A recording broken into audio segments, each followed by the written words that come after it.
મારે દેવાનું છે રાખી તેને દાનમાં જોતું હોય લઈ જાઓ આવરે મકાનમાં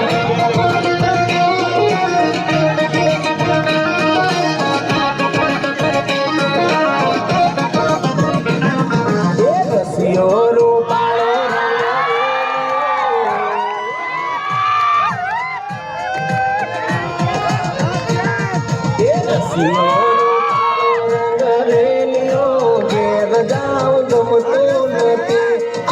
રસિયો